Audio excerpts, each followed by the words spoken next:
multiplayer side of Halo has always been a little bit more fast and loose. In multiplayer, everything and anything can happen. Oh my god. Mother... No! We need to be either as good as Halo 2, and obviously that is our bar, is as at least as good, better as helping better. Enjoy your walk back to the beach. While you're working on the project, the bar is sort of a moving target. It can be intimidating for sure. Typically my morning starts with me weeping at my desk for about 30 minutes, and then I get to work. We've really gotten hardcore about instituting afternoon playtests. Okay, it's territories, 15-second respawn time. And it's become fundamental in how we're working on the game. Oh, Froman. Oh, you're so close. From day one, people have been in there playing it, which really refines the gameplay. It was horrible there. Oh, who broke territories? I think Halo 2 multiplayer has been played like 4 billion times. Competing against yourself is stressful. Coming up with these scenarios that people play over and over again. Now, how can we rethink that and create something that's new and interesting? We started getting more into these asymmetrical maps, where it's offense versus defense, where that's a choke point that you want to hold. And I think High Ground is an example of that. Some of the specific things that we tried out were having a wall that you have to get past. That sort of defined whether you won or lost the game. And then we stuck some towers in, and we put AI gunners on all the towers. So as you're running up the hill, you're just getting tagged by all these AI guys. That's the direction that we went. We're like, whoa, that's way too hard.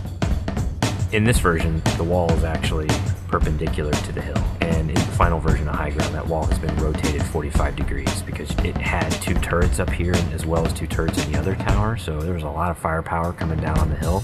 That got all simplified into 1 turret actually right above the gate, which we felt was not as brutal to the attackers. It's pretty obvious to us when we start working on these maps that they have to be fun for the 100th and the 200th and the 1000th time. You weren't figuring out the switches in the doors? Yeah, the glows are like you want to walk up and fight. Watching people run through your map challenges a lot of the assumptions you made about it. Like, oh, I think people will use this hill for sniping, and then no one uses it. Then you get great comments like, this map sucks, I hate this spot, I hate you.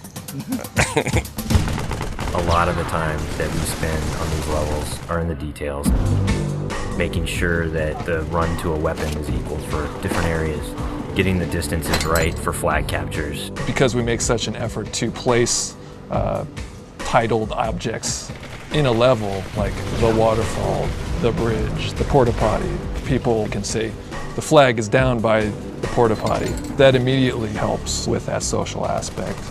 Don't tell them about the porta potty. One of the things that we talked about in pre-production was player movement, and that's where the man cannon came from. There's different ways to move the player around the map. In Halo 1 and Halo 2, we had these teleporters. Although it was a great way to get around quickly, it didn't provide as much inherent danger as the man cannon does. There's almost nothing more rewarding than sniping a guy out of the air as he's man cannoning across the map.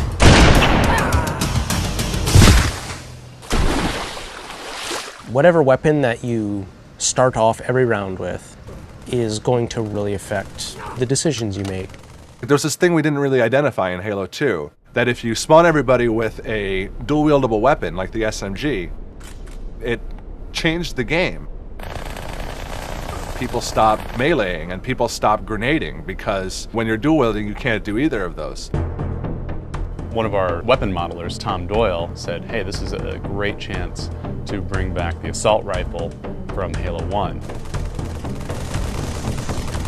The assault rifle's design language really works well with the Master Chief. It has such a unique kind of silhouette and look to it that we really didn't want to change with what is already a Halo canon. But in terms of design and gameplay, it's been adjusted pretty considerably.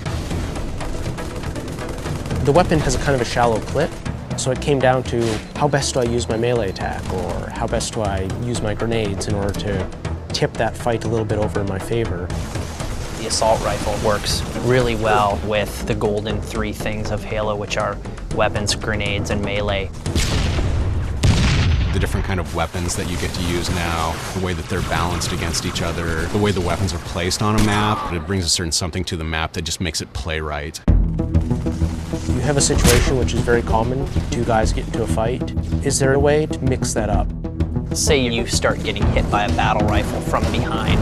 Let's say you have a bubble shield, you drop it, all of a sudden you're completely shielded from this guy who is firing on you. Or you have a trip mine and you realize a warthog is barreling towards you. You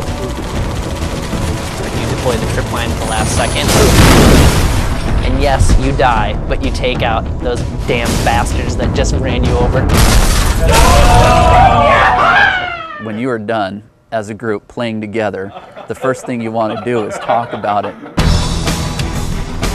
Every game you play, you're going to be having a save film that you can stop time, shift camera angles. When you watch that. Oh, look at that! No sucks! I think being able to share it with your friends makes the smack talk even more powerful, because it's not just, oh, I just shot you in the head from across the map. It's, I just shot you in the head and let's watch it in slow-mo.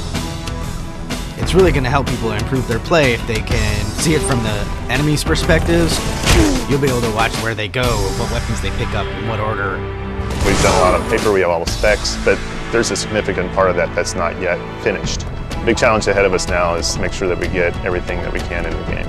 We're going to be what we're going to be, and we think it's really good, but everybody's expecting it to be really good. So we got to beat those expectations somehow. That's what's tough. Yeah, that's what makes me cry at my desk.